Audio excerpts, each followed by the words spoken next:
Welcome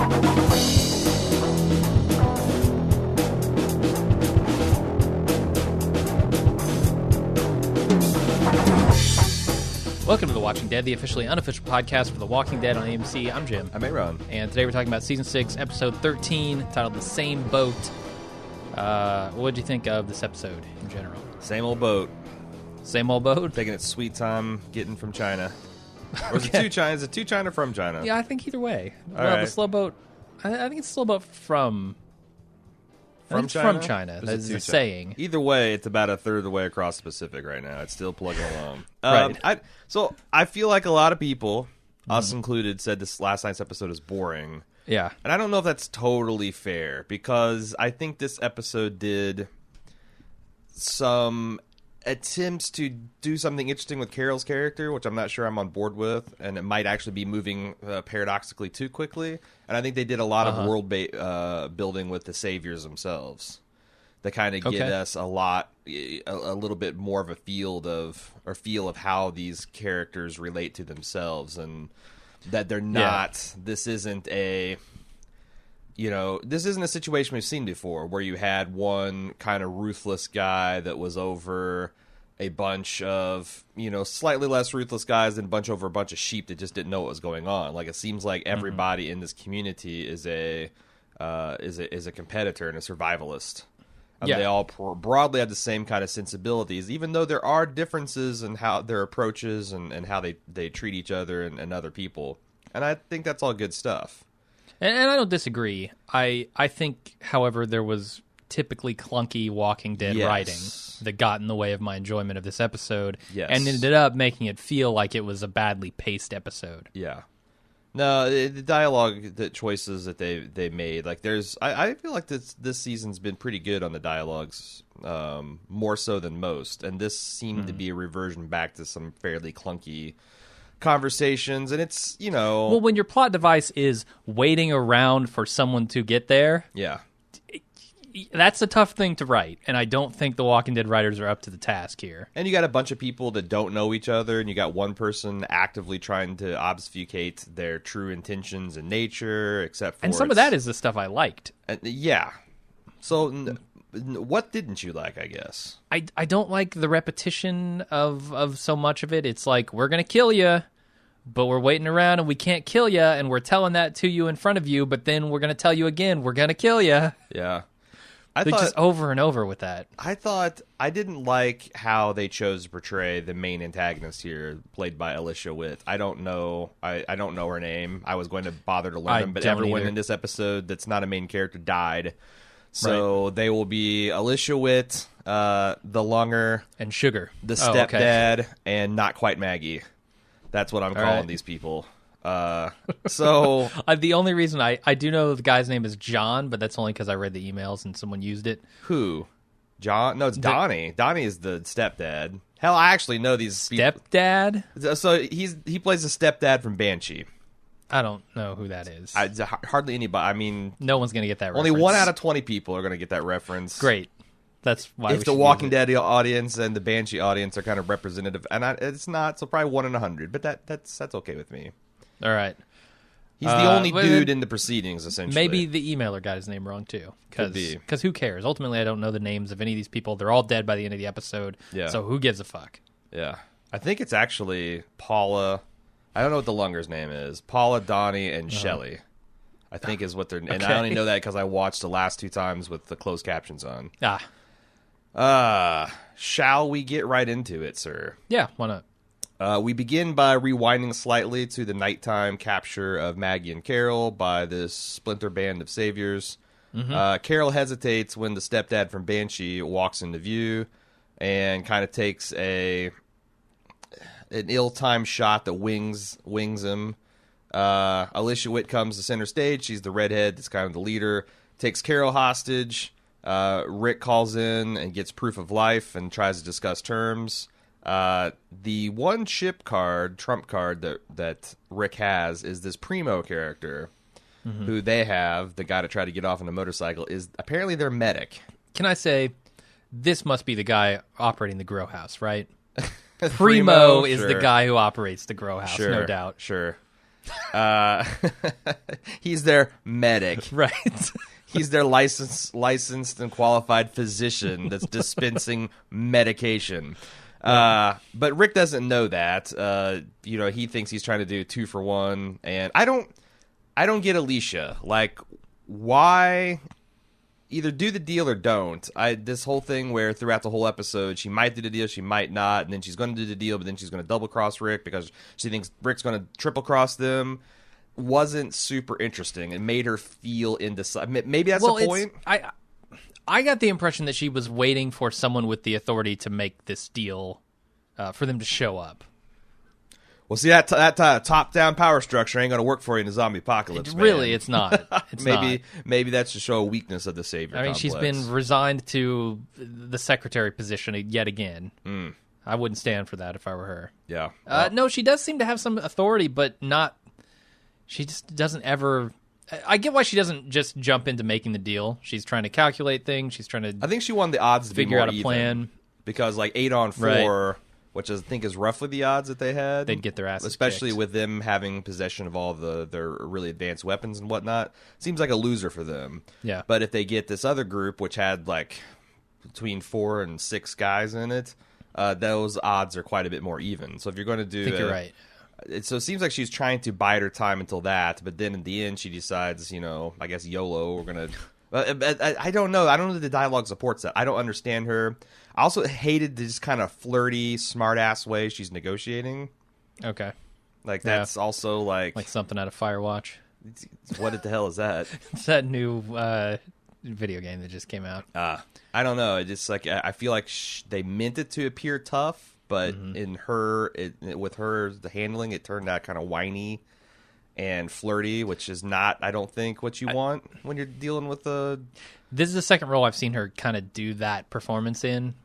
And that Justified role, I also didn't care for that much. But, that made sense because she's dealing with her brothers that they don't, it's like she's says some... I don't know. I don't think it doesn't make sense. I just don't know if I like that character, I guess. Yeah. No, you're right. I don't think it's very appealing, but... the fact that it also seems like it's a good way to get your head blown off in the zombie apocalypse is another thing I didn't like about it. Also, she feels... I'm sorry, but she feels like the poor man's version of Christina Hendricks to me. Like, she's trying to do the Christina Hendricks visual, and it's just not working. Well, she's the fucking bankrupt winos version. I know how much you like Christina Hendricks. With the Christina Hendricks department. Right. I don't even know how to properly respond to that. She has a similar look, I'd say. Huh. They both have red hair. Well, that's about where it ends. I don't Pale think skin. so. I think there's more. There's something about them that I can't describe that is similar. You're right. Like Christina Hendricks, Joan pulls off a kind of it's slightly an almost spoiled brat delivery. Like earlier on, especially in that series. But I guess there's actually some underlying power and menace to Joan where this person just seems like they're pretending. And maybe that's the thing. Maybe this is while Carol is a more meek and gentle person that's pretending to be a tough person and succeeding, you've got this other person who same kind of thing, a secretary, and she's stepped on and blah blah blah. She's doing the same kind of pretend job less successfully. I don't know. And I just watched basically post-apocalypse Christina Hendricks in Firefly again. So she's looking just as frazzled at the beginning as Alicia Witt's looking here. All right, in Apocalypse. Agree to disagree and move on. Maggie and Carol get hooded and bagged and let off, and there's lots of POV hoodie shots. What do you think of those? Can I say before we get to this? Okay. So there are a couple things I like about this starting scene.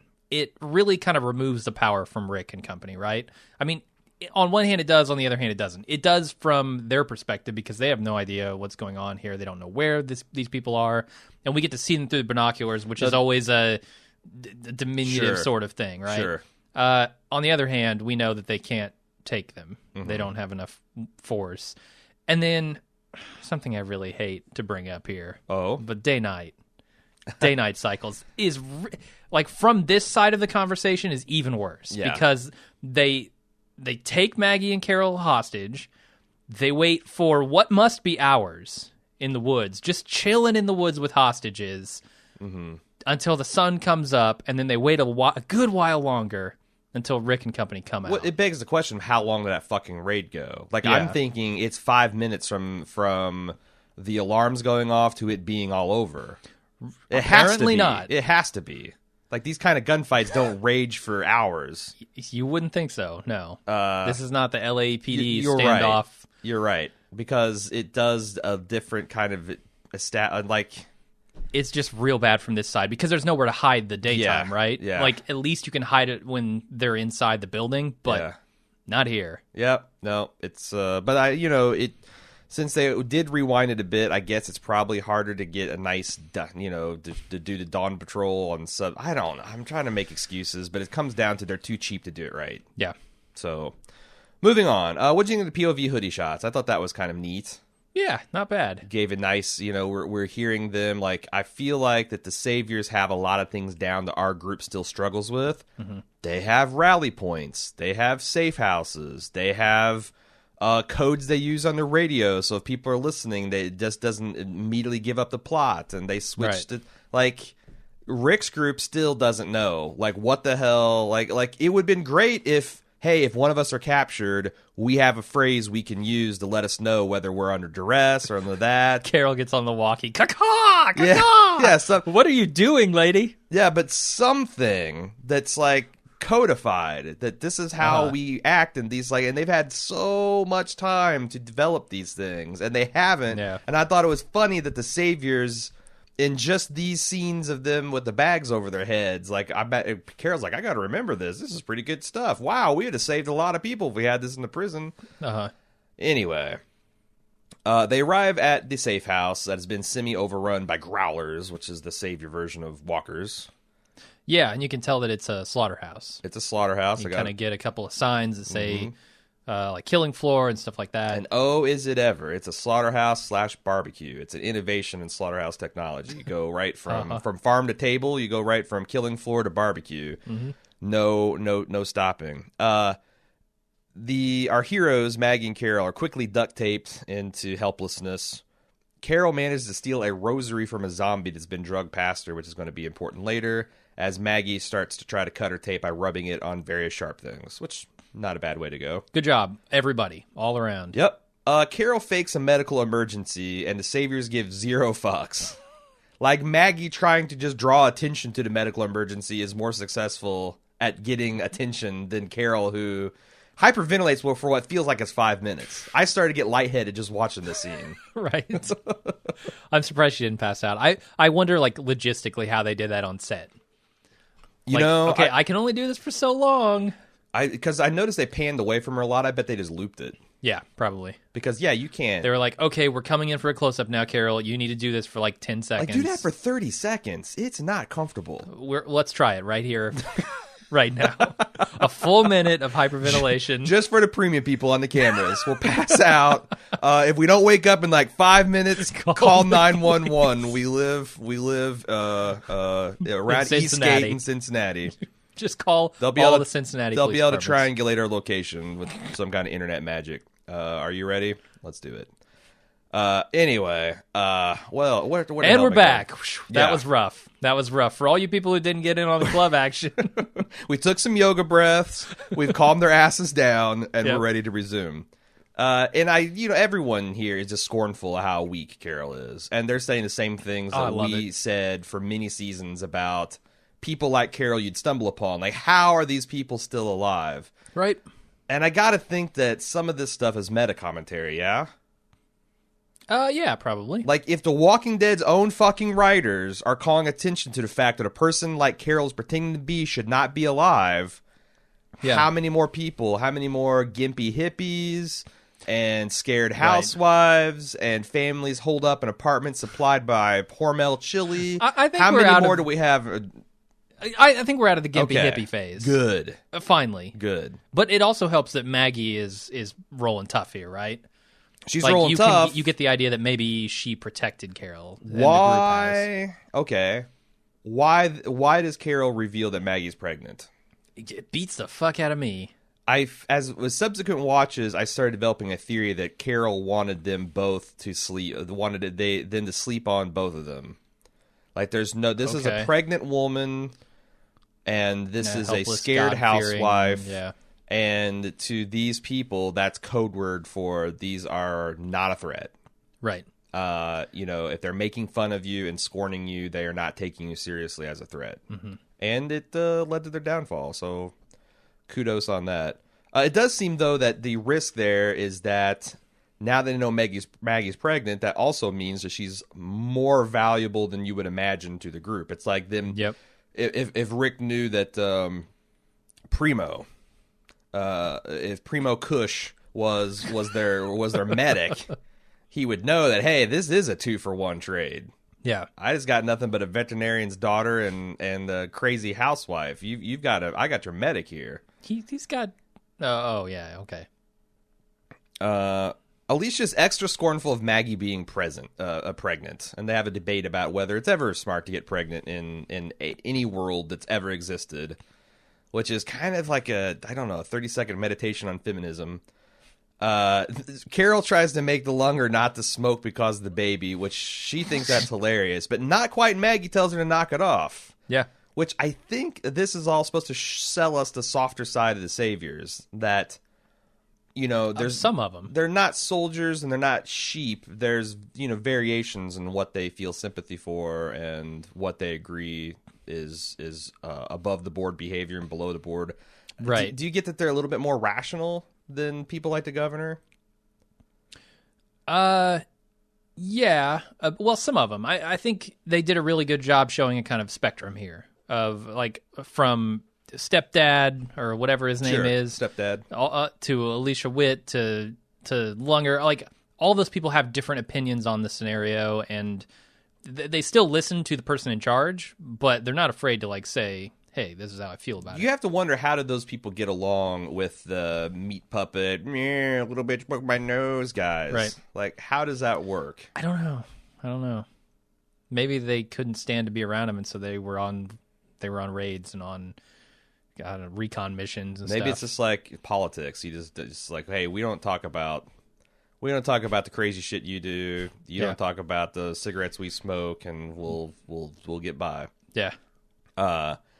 So and there's this title is in here, the same boat, where the dead woman walking is talking to Carol, and Carol says, "Hey, you're gonna die," and she's like, "Yeah, you're in the same boat." Apparently not. I mean, Carol's gonna live for a while longer, but I don't know. We have a pretty good email on this, so I don't want to get too far into it. Okay. Well, stepdad's dad, his tourniqueted arm is really bothering him, like it would. It's dying, and it's telling his brain that, hey, yo, we're dying over here, and it hurts. And he's getting tired of her wanting to wait for backup, so he just up and backhands her.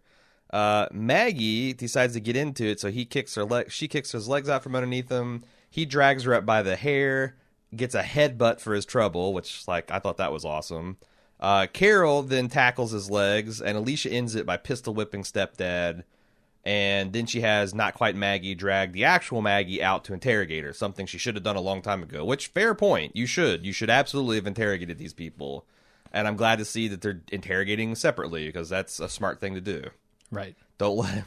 Don't. Although interrogate is a very light word to use. Like, she's just asking questions. There's not even a particular menace to it. Yeah, there's no pistol whipping. There's no.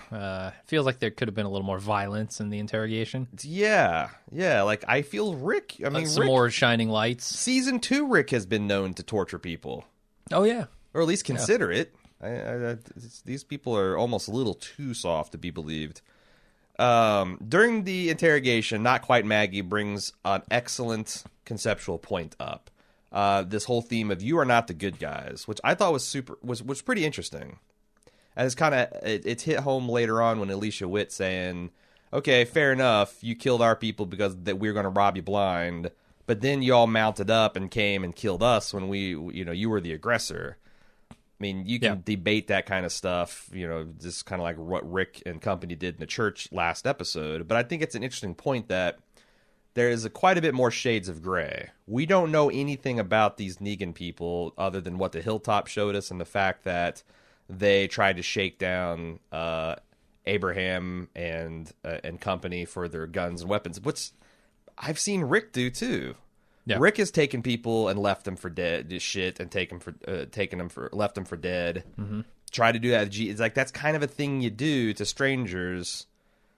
Are you worried that that they're getting into an unnecessary war here? Yeah, a little bit. I think it's certainly. I don't know. We talked a little bit, and we'll probably talk more about it in the feedback. But we talked a little bit last episode about whether or not this war was smart, like to take it to them before they really knew anything about him. And I guess it depends on how much you trust the people on the Hilltop. Do you think that they're? I mean, do you trust Gregory or any of that not leadership particularly. at all? I trust Jesus more than I do Gregory. Well, but who doesn't put their trust in Jesus? But that's the thing. Like, do these characters trust him, and should they? And I don't know that the answer to that is yes.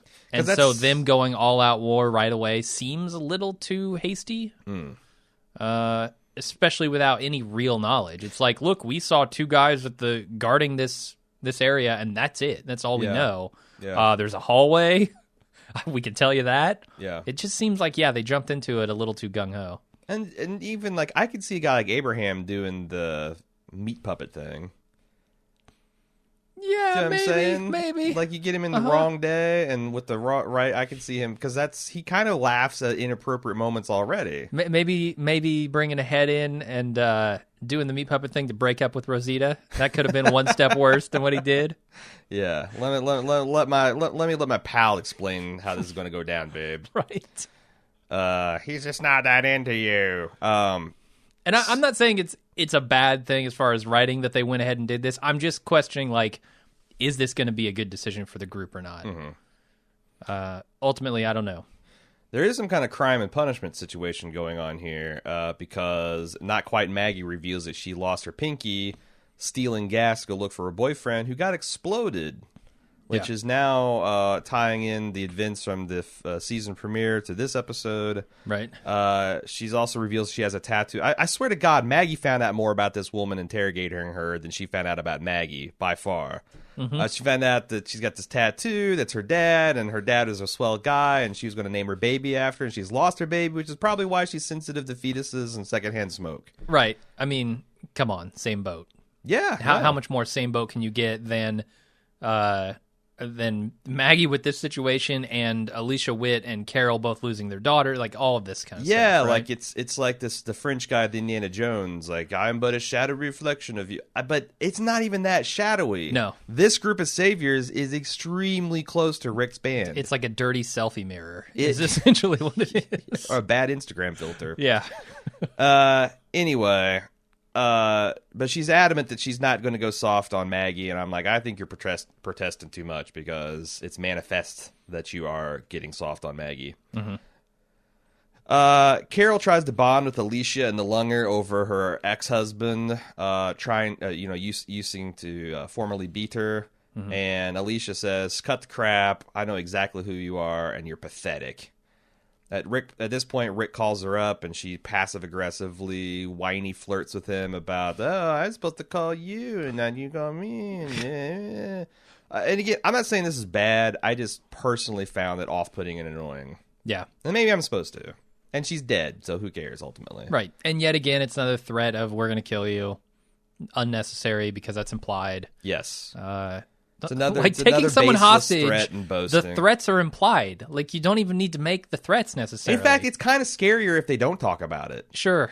Like if they're all constantly, I'm going to kill you next scene. I'm going to kill that lulls you into whereas if they're just shut up, you're tied and you're gagged, and that's the way it is. I feel like that would be not talking to them at all is what's terrifying. Yeah. So they start some shit with Carol about how they butchered her people, and Carol cries and says, "We had to kill your group because they're going to take all of our shit." And Lunger's like, "Oh yeah, it sounds like those idiots. They probably rolled tough on you and put on a big show," which, again, we're seeing this is the kinder, gentler side of the saviors. And Alicia says, "Well, that's fair. you killed us, but then you came here. I don't know. We talked about this logic a little bit. They also debut this "We're all Negan" line, very Spartacus-esque. Interesting. Yeah. Do you buy this plurality of Negans? Do you think there's actually someone in command, or is this a tactic? I think this is a tactic more than anything. Like, you don't salute soldiers or officers in war because that tells the snipers where to aim? Yeah, exactly. I think it's a mechanism to confuse people, to hide, it's the sand people thing of hiding numbers by traveling in a single line, that sort of thing, akin to that. Sure. Then she gives the most same boat speech that has ever boated into same. She says that she was a secretary and she was oppressed by her boss, and her job is to make him feel better. And she tells this inspirational email about boiling carrots and eggs and coffee and getting the worst frappuccino ever. Bruce Lee would disagree. He would say, "Be the water." He'd say, "Not the beans." Be the bitter brown water. And not the beans. And I mean, I guess this is just to show something with Carol, because she deliberately mentions that who my first kill was, and then I stopped counting when I got the double digits, which is right where Carol's at, and that's when I stopped caring about it. And then we realized the difference with Carol is that she still cares. She's had a Morgan over her shoulder, constantly whispering, "Don't do it." Yeah. But then Carol asserts that Alicia is the one that's afraid to die, and that she will if she doesn't work this out. And I don't. And she hopes she won't have to kill her. To me, she's giving away too much of her housewife persona here. I agree. This is kind of cold-hearted smack. It's not something you say when you're trying to lull someone to sleep. Right. The whole from the moment she gets that cigarette in her mouth to the end of this thing, I'm like, she's Dirty giving Harry. away too much. I think they're doing an okay job rolling out Carol's feelings about killing people, though. I think it's been pretty well paced. Like, I don't know that I buy the change necessarily, that these things would affect her in this way, but assuming they do, and they apparently have, I think they're doing an okay job with it.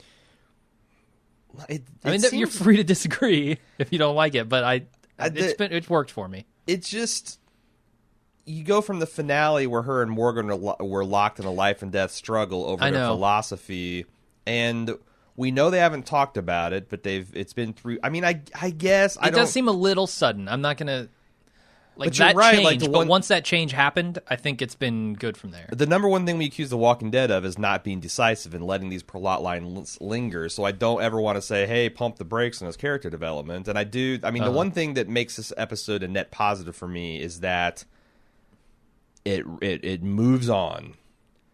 Like, these characters are all dead, and we have a resolution, and this could have been something they stretched into another 2 or 3 episodes, and we could have had a slapdown situation, Savior style, but we didn't. So it makes me wonder, also, how much contact Alicia Witt had with these people who are coming to back her up, and how much contact they had with any other remnants of the Saviors that might be around. Like, are there more Saviors? Have we seen the last of them? Have they killed all of them? Like, what other repercussions could be coming down? Yeah, and I think that's something we're supposed to be questioning. Yeah. Like, we know that Rick and company have had to have killed a few dozen at this point. Like, there seemed like there was 8 or 9 that they blew up by the roadside. Mm-hmm. And just from what I saw last week, a good dozen, if not more. And now they've killed. Yeah, I feel comfortable saying 2 dozen at minimum. Yeah. Saviors have been killed with 0 losses experienced by Rick's people. That's pretty phenomenal. It is, yeah. And they were already on the lookout for a new group, because their first group that got blown up, which happened 3 to 4 weeks ago, was did not go unnoticed by the Saviors. Yeah, those are all interesting questions to ask. So Alicia decides to make the deal with Rick, but as soon as she gets off the CB, she immediately realizes, oh, this is too easy, and there's no static, so they must be nearby. They followed our tracks. They're lying. Hell yeah, they did. They got Daryl fucking Dixon. Yep. He can see a newborn squirrel's path through a leaf-strewn forest. He can for sure follow you guys dragging Maggie and blind Carol in tow. Mm-hmm. Carol tries to talk her out of it, saying, look, Rick's a man of his word, but obviously that's not going to work.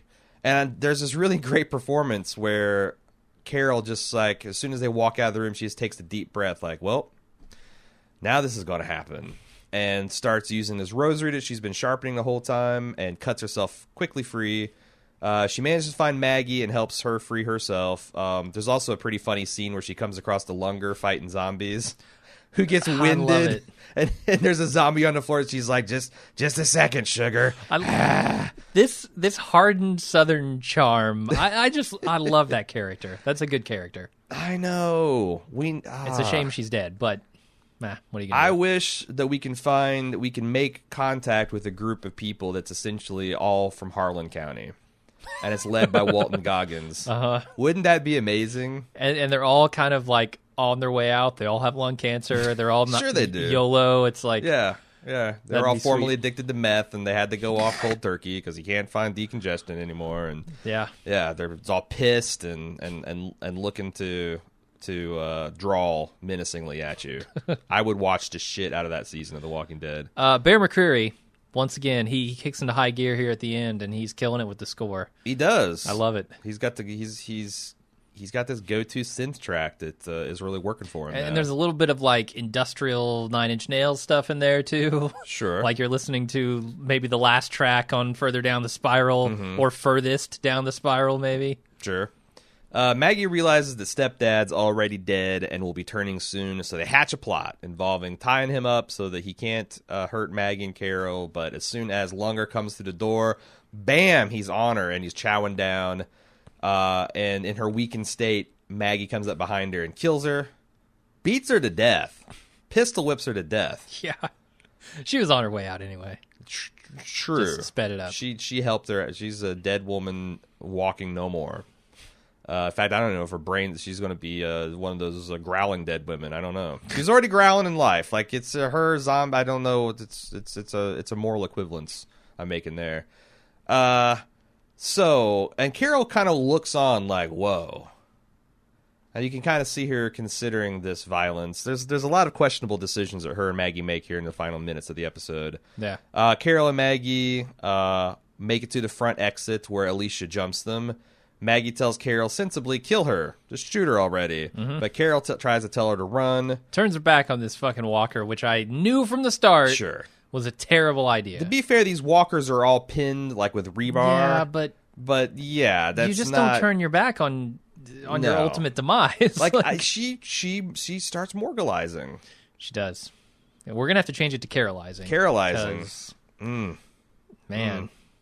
So she hesitates, which allows the zombie to tear itself free from the rebar and jump her. Carol takes a poorly aimed snapshot at Alicia. She's doing a lot of that. She said she missed the stepdad on purpose because she couldn't quite kill. I think that's not what happened here. I think that's like she just got an off-balance shot because the zombie startled her. I think so, yeah. Now not Maggie gets into the mix somehow, and she jumps actual Maggie and cuts Maggie's belly, which I was like, oh shit, but it doesn't look like it. Maybe not even... It made it through the shirt and that's it?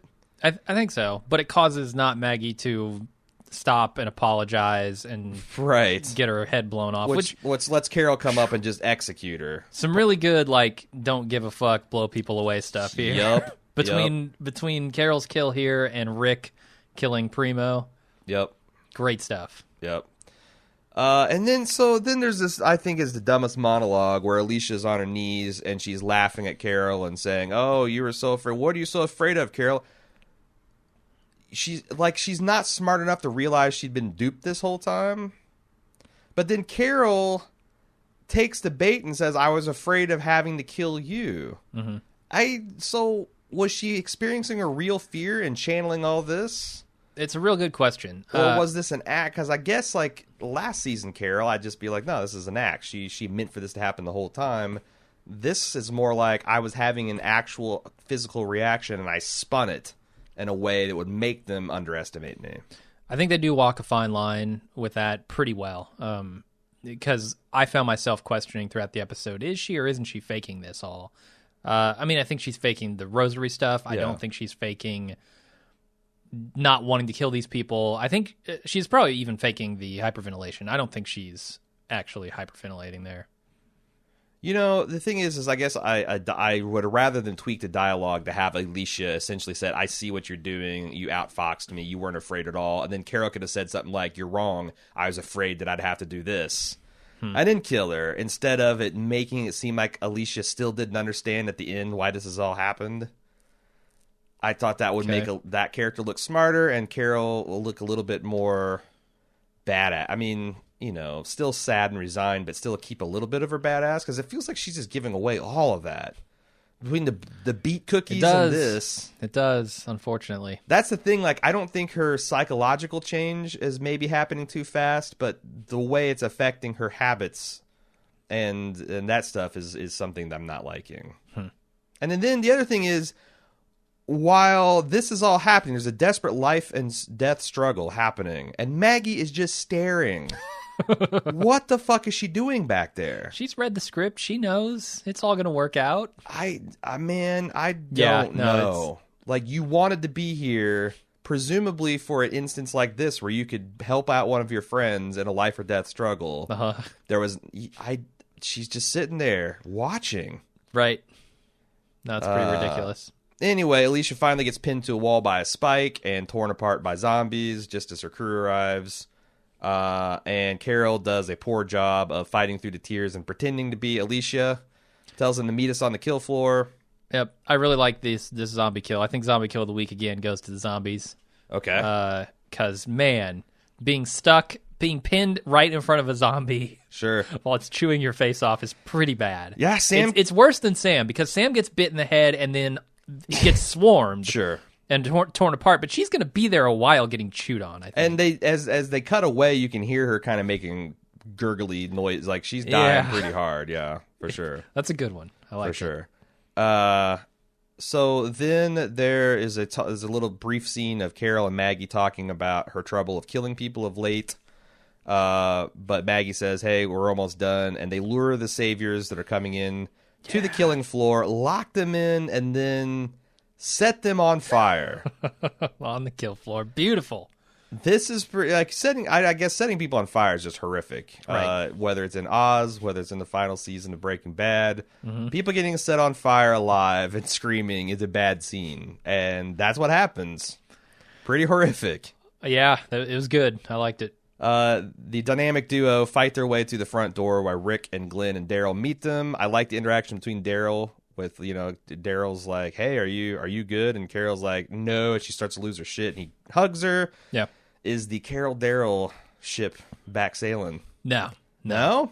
No, this is just a comforting, friendly hug. This is not, there's nothing sexual going on here. I'm not saying that. Well, I mean, it's implied with shipping, yeah? Well, I mean, non-sexual hugging can lead to... But that's not really a ship. That's just the same boat. Well, Daryl's not really sexual either, so... Right. They're just in the same boat. We're not shipping them. We're just putting them in the same boat. Yeah, it's that kind of ship. Right. They're sitting on opposite sides. It's a good ship lollipop. It's nothing about the bone... It's not a bone train. It's a lollipop ship. Right. We're saying Carol's going to lick Daryl's lollipop. What? Oh, I brought it back around. Okay. Shit. Forget I said that. So Rick tries to interrogate the remaining, what's it, a Primo? Yep. Remaining savior, and he says, your friends are dead, no one's coming for you. Was Negan in this building? Was he there last night? And Who? He goes, I'm Negan. Did I say Negan? Yeah. I'm K-N-E-E-G-A-N. I'm Negan, shithead. And he tries to open negotiations with Rick because he assumes that's like, take me to your leader. Nope. Rick just wants a positive identification so he can shoot him in the head. Yep. If there's not a scene immediately next week where Carol and Maggie try to tell Rick that they're all saying they're Negan, I'm going to be very disappointed. What if they because just never they all show saw it? This happen? What if they just never show it and they imply it later? That's fine. Okay. That's fine. But I'm saying these people have vital piece of information that's very pertinent to what's happening right now that they were all present to witness. If they don't say something about it, it's going to bum me out. But I don't think that's possible. Right. Especially considering their mission was to go wipe out Negan, right? Yes. Like, now Carol and Maggie kind of know that they didn't, or they at least know that if there's more people, one of them might be Negan because everybody seems to want to be Negan. Do you think that the Hilltop... Do you think the Hilltop knows... Do you think Negan is a real person? What if Gregory is Negan? He's actually set up to something where he like has this... he gets half of everything and no one knows. It's tough to keep this place clean. And then he shorts himself just to fuck with people. Uh-huh. Yeah, I mean, he's definitely a jackass. He's got a stash in the woods. I don't think he's that smart. No, I don't think so. If he is, that's pretty brilliant. Do you think Negan is a real flesh and blood person? I think so. Do you think the Hilltop knows who he is? Maybe not. Maybe not. But here's the thing: like, there's no way Rick can go back and say I killed Negan, right? Mm-hmm. Because Carol and Maggie know that this guy's name is Primo. Right. He's not Negan for sure. Yep. And these guys all claim to be Negan. So, like, Negan's more of a League of Shadows concept, like from it's more of an image or an idea than it is a man. I don't know if I buy that. I mean, I don't know if I buy it as fact. I do think it's kind of a cool idea, though. Okay. For multiple reasons. That's it for the episode. Hey, it's time for me to tell you about the club. You can find all about it at club.baldmove.com. Do you like Telltale's Walking Dead games? If you're a Walking Dead fan and you're a video game fan, chances are you are. Jim and I did a playthrough of the first episode of Michonne. We're going to be doing all of them on the club. It's exclusive to that. I think it's worth $1 or $2.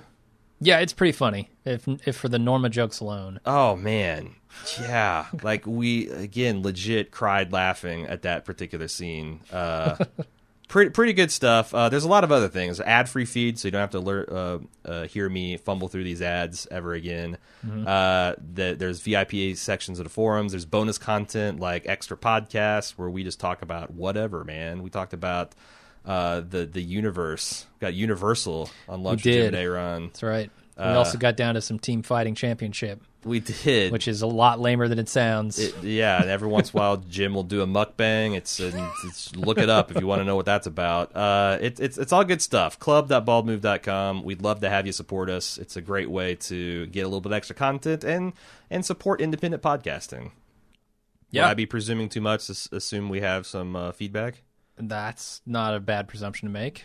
Are we ready to get to it? I think so. Okay.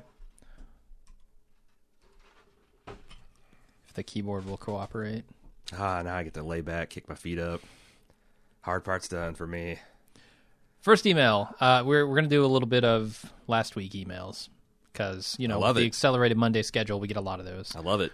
So Devin from Maine, talking about Glenn maybe willing to kill but unable to kill. Oh. They made a big deal about Glenn killing his first human last episode, so let's talk about it.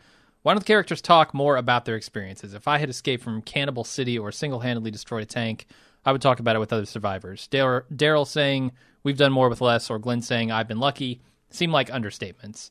He wants to know our thoughts on that, and then he has the quick addendum, which is the Glenn stuff.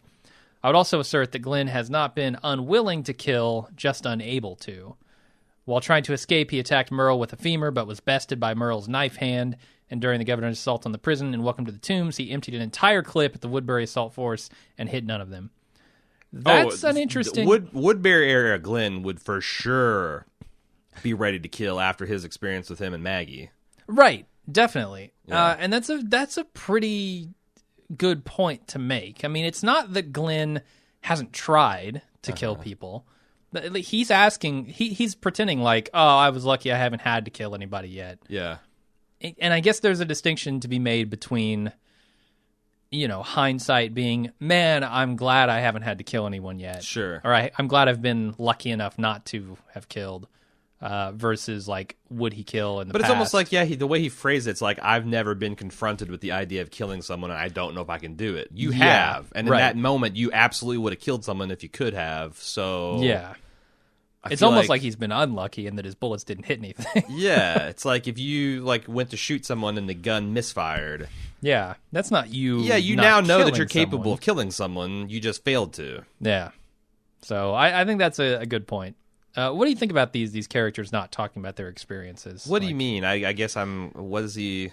Just this idea that Maggie doesn't talk about having stabbed what's-his-face through the neck when they escaped from Woodbury, and like all these things that kind of shaped them. I guess they don't talk about them with other survivors. I'm trying to think of when it would make appropriate sense to do so, because if Daryl goes to, I mean, yeah, you're right. I mean, like if Daryl's talking to Rick and it's like, we've been through worse, he could have thrown in it for we fought a tank once, for Christ's sakes. That actually, I think that'd be that's better dialogue, honestly. Yeah. More specific dialogue is always better. That's something that people do. People share common experiences, even if they've heard it for a million times, and it would show that they're aware of their past history. Where they're just like, well, we've been through worse. That's a generic statement. So I guess I could go, but it's not in my top 10 things that I don't like about The Walking Dead. So. Sure, I'm with you. Not a huge problem for me either. Joe M says, TV Professor Joe here. A couple weeks back, you guys were mentioning how The Walking Dead has been doing promos that run the following night during Better Call Saul that say, here's everything that happened last night on The Walking Dead that's that you worth missed. Knowing, yeah. So fuck you and your DVR. Watch it live from now on. I wanted to clarify some of the logic behind this. Walking Dead obviously gets the majority of the revenue from the advertisers and that advertise on their program. For that to work, you need people to actually watch the commercials. Nielsen ratings are the currency. The ratings that are quoted in the press are the average viewership for the show as a whole. However, the advertisers pay their bills based on something called a C3 rating. C for how many people watch the commercials, and 3 for within 3 days of the show airing. So you may be asking yourself, who the hell would watch commercials if you're watching this on DVR? Fair question. On demand folks have to watch commercials. Yep. You can't skip them? No. Period? Jeez. In fact, here's the dumb thing about on demand. You can rewind, you can pause, you can't fast forward even in the like sometimes something will fuck up and I'll be halfway through the episode and it stops. And I can't fast forward to get to where I would left off. Oh my God. That's a bug in the system, shit. but like I like the Hulu model where you can fast forward, but then when you get to the commercial break points, you have to watch a commercial. Right. Like if you blast through 3/4 of the episode, you can go through all those commercials, but whenever you hit play, you have to watch a commercial to proceed. That's fine. This thing where like I can't fast forward through shit I've already seen, they need to fix that with on demand. That's all I'm saying. Yeah. Get on it, Time Warner. He essentially says the same thing here. On demand disables fast forwarding for those that don't know the workaround. And he that's says, an anathema to you, I can tell. Yeah, fuck that. Back to the Monday promo. They're willing to risk a spoil to the people that haven't seen the show by then in order to get them to either watch it live or at least watch it within 24 hours to ensure that they get as many viewers in that 3-day window as possible. Obviously, watching live is preferred because then you know that the people watching are watching the commercials. This will piss some people off, but it gets a bunch to start watching it live. It accomplishes its goal. I found that The Walking Dead spoilers are like Game of Thrones spoilers, and the only true way to avoid them is to watch live or as close to live as possible. That's true. That's the currency of a water cooler television show. Like if you're a big spoiler phobe, the only way to avoid it is to either stay off the internet till you've seen it or watch it as soon as you can. Right, and they're kind of playing into that to get people to, what he's saying is get people to watch those commercials on the live viewing because you can't fast forward. Yeah. So I guess that makes a certain amount of sense from the money perspective. It just kind of sucks that it pisses off a lot of fans. Well, for good reason. Yeah, and I don't know if you have to. Man, it just seems like you're really pissing off fans. And if I was a fan and they kept doing that to me, I'd be like, well, fuck you and your show. Like, it would drive me away rather than make me... And, like, you got to imagine that they also make a shitload of money off of their, what is it called? Merchandising. Yeah. Stuff like that. The ancillary things around the show, which if you piss off enough fans to stop watching your show, where does the line get drawn between... We're pissing off enough people that they'll watch it live versus pissing off enough people that they'll stop buying I'm sure they've shit. done the numbers because I imagine the number of fans that don't watch it live and watch it on DVR that are also watching live Better Call Saul and get pissed when they see spoilers. That's a very thin slice of two overlapping Venn diagrams, man. Like, because if you're watching your favorite shows on DVR, you're not watching anything live. Yeah, that's true. I mean, many times when I'm watching live television, I'll pause it for 15 minutes, go do something else productive, and come back just so I can zap through the commercials. Yeah. All right, Bill from Houston. Some questions about this week's episode. I think he's talking about last week's episode. Why create a rush to complete this mission? For now, give the Saviors the head of a fake Gregory in exchange for Craig, which Rick's group do some recon during the exchange. Then they'll be able to attack with adequate preparation. Yeah, that's... he also says, why, oh God, why are they not assuming there may be more Saviors? They're out on missions during the night they attack, that might come back and, I don't know, capture Carol and Maggie. Yeah, the real smart way to do that is to set up a perimeter around